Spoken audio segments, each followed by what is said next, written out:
Well, let's talk now to Fabrizio Pagani, who's a professor of international economics from Guido, Carli International University in Rome. Welcome to the programme.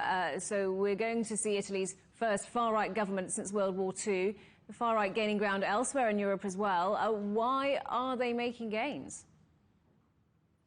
Well, I think Giorgia Meloni won, first of all, because she was in the opposition, to the Draghi government. It was basically the only major party who was in opposition. The Draghi government, as you remember, was supported by a very large white coalition. And when in your opposition, of course, you score points with the general population. And at the same time, I think she was very able and skillful in having a very clear, determined message, and also very consistent on values, but also on the economy. I think that was, she has been rewarded for that. And we've been hearing about Giorgia Meloni's Eurosceptic credentials. This is likely to mean a change in Italy's relationship with the EU, isn't it? How do you see that shaping up? I wouldn't characterize that as Eurosceptic, as we have seen, previous parties, or also previous position in her parties. I think, the most Eurosceptic character and tones have been toned down. And I would say that she would be probably a more, a more negotiating approach to certain issues within the European Union.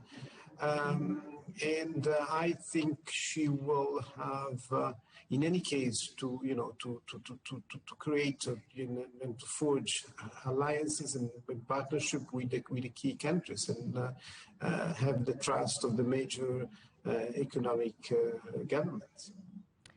Her views differ quite a lot, though, from other potential coalition partners, don't they? How do you think this coalition will work? Who's her party going to share power with, and how will they work together? There are three main parties which are part of her coalition. So her own party, which is Brothers of Italy.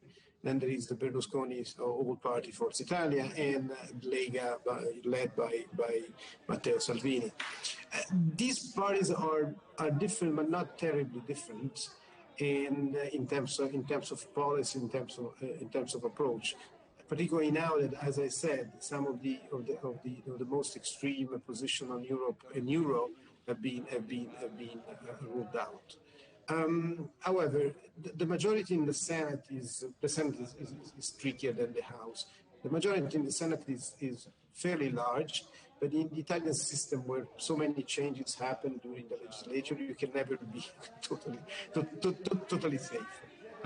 So, to be followed. And you said that the economy was an issue that Giorgia Meloni scored well on during the campaign. Italy, an indebted country. What could a new government mean for Italy's economy?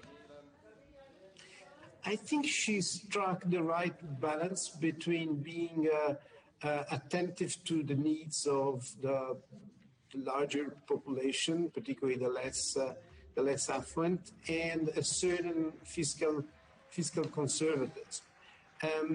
So I don't see a profligation of expenses with her at the helm of the government, particularly in the first phase. So I see a budget which will have to be, by the way, presented in the next weeks, definitely before the end of the year, as pretty traditional, and I would say also conservative in fiscal terms.